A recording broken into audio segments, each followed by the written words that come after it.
What's going on, guys? Welcome back again to another exciting episode of Be Smart. Today I'm going to show you some basic um, basic things of Camtesia Studio 2018, and let's jump into it. Okay, fine, let's jump into it. Okay, here in Camtesia Studio we have a lot of options. Camtesia Studio has been my favorite video editing app, and I've always been glad to use it. Okay, fine. So the first thing here is the library. So when you jump into the library thing here, we have a lot of options. So you can actually put some great icons in your videos. You can put some building icon, business icon, education, insurance, a lot of icons. But that's not a big issue about that. A lot of people don't actually use many icons in their presets. Okay, we also have some intros here. So for example, you have a video. Okay, let me just import a video here. For example, I have this video. I can have an introduction of that video using a preset of Camtasia. So I'm just going to drag my video that I want to edit actually in the timeline. So I'm going to put it right down in track one to make sure that everything that I put above it right here will be displayed over the previous video. Okay, so I was talking about the library and I was talking about the intro. For example, you don't like, for example, when you look at my videos, it doesn't have any introduction. So look at it. What's going on?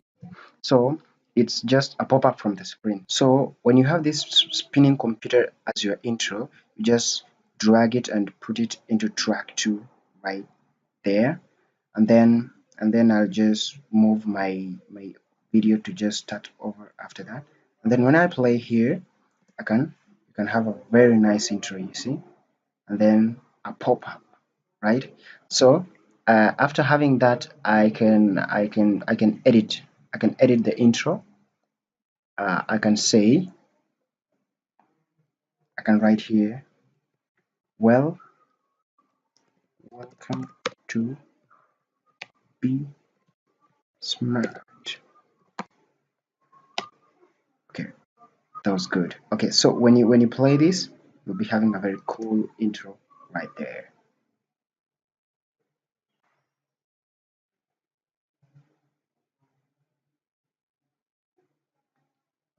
Thank you. Yeah, so that was the intro, and then we have a bunch of options there. You can choose from wherever the intro that suits your video or your preferences. We also have a music track. For example, you can have some free copyright music track that you can put in your videos. And here we have a bunch of options. We have a bunch of musics. So you can just, for example, right here, I can put a music like, let's choose Fireflies, wherever the music. So you just you put on top of it. And then when you play, you can have the music playing. Cool, right? Cool. So that was the music. Uh, so we have a lot of music. You can put wherever the music you want, and then also in the library we can have the outro. So when you go to the end of your video, um I think I already have an I think I already have one, if I'm not wrong. So let me zoom out this. Yeah, right there. Cool. Okay, when you look at this, I had already put, thank you for that.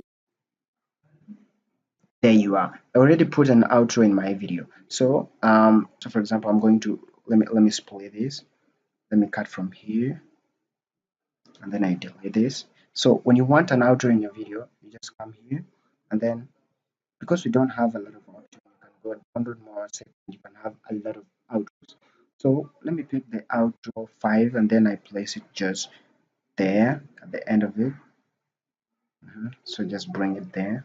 You see, so when you play your video, when it reaches the end of the video, the outro video will just play automatically. So thank you for that. and then it pops up. So you can just edit that here. So you can look at here, put your text here. You can put the name of your channel. You can put the descriptions. You can put some other relevant things that you want your audience and the viewers to actually focus on. Okay, that was about the library.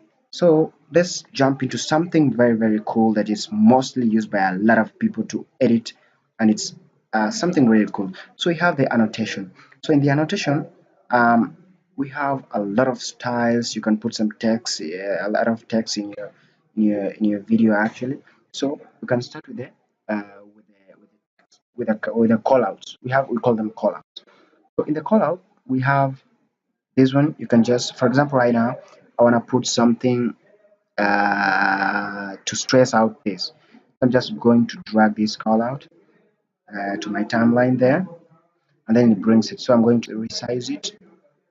Then, for example, here you have the let me point on this, and then I can edit it. So you can even double click and then say support player. Yeah, right there. So you find that when you play the video, when it reaches that point that you want the color to just come out, it just this icon is different from what you guys have right now. You see? So after reaching that point, the color just pops out from the screen. So that was the color. You can also add the arrow line. For example, you want to point on something, you just drag and then point on that thing, and then you can also add some shapes. For example, you wanna put some shape, some impressive shape. You can do that. Okay, the best thing is about something called the blur and the highlights. So in the blur and the highlights, here you just, for example, you don't want some other parts of the video to be displayed. So what you have to consider doing is just you have a blur here and the pixel. So you just come over the big, for example, I don't want this video thing here at the corner of the video to be displayed. I just come with the blur here, then drop it right there. It doesn't matter where you're going to drop it, and then you can resize it to the video there. Yeah, so when you play, you right click and then you create a desktop shortcut, and it will bring you right here. But there you are. So when you read that place, you find that uh, the corner place will be blurred, and then if you don't want this thing to be visible in your entire video, you can just stretch this to as long as you want, and then stretch in the beginning part as long as you want, and it will just cover it as long as you want. So that's about the blur. You can have the spotlight. For example, you want to stretch, for example, I want to stress on this Lamborghini here. I just drag it and then place it right there. So I just resize it there, resize it there, and then so when the video will play, reaching that part, it will stress. It will just blur.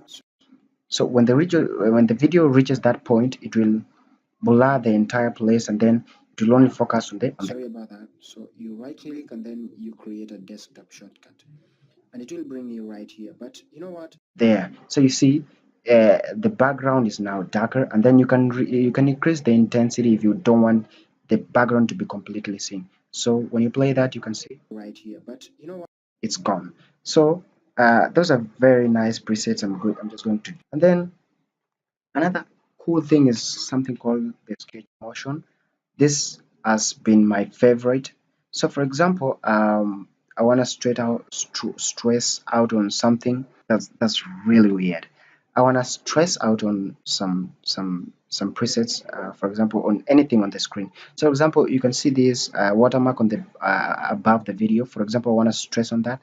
So just pick on this motion sketch and then drag and place it right there. So I can just resize it a little bit. So let me yeah, there. I just resize it this, yeah, right there. So when you play, you'll find that it is going to draw. So you cannot just go and scroll. Yeah, over there. So you can also increase the thickness of the drawing. You can increase the thickness of the drawing by just stretching there. You can also change the color. For example, you want a blue color, whatever. You can also the draw time. If you want it to draw really fast, you can do that. You want to flip, flip horizontally, vertically. It's upon your choice. So that's about the annotation. And then we also have something called a transition. So for example, we had something at the end of the video. So the transition is, for example, you want to jump from one video to another, but you want to do it in a very cool way. So what you have to do here is, for example, I'm going to just go to I think it was right here. Yeah, there was a transition here. So I'm just going to drag this down. I'm going to drag this down here. So you can have a very cool transition. So for example, this fade thing, you can just drag the fade, and then you see when you just drag it from there, it shows you a place that can fit there, that preset. So I'm just going to drag and drop it there. So when you play, there's going to be a very cool fading transition from one video to another because I've used the fade transition. So So thank you for that. and you see the video kind of cools, it fades away, it fades away. So let me undo that. Let me use something that is much visible, like this circular sketch. So when I drop it right there, and then when you play the video, you'll see that it will have something circular sketch like the one in the video there. So thank you for that. There you are. So that's about the transition. You can use any of the transition here. We have a lot of transition. So the cool thing about this Camtesia is that, for example, you don't need to use a preset that you can know how it functions. All you want to do is just point on it, and then you see it pop. You point on this, it shows you how it's being used. Okay, thanks guys for watching. I'm very glad, and I hope you've understood Camtasia. You've known actually one or two about Camtasia. So until we meet again in the next episode, be sure to subscribe and hit that like button below. Thanks and bye.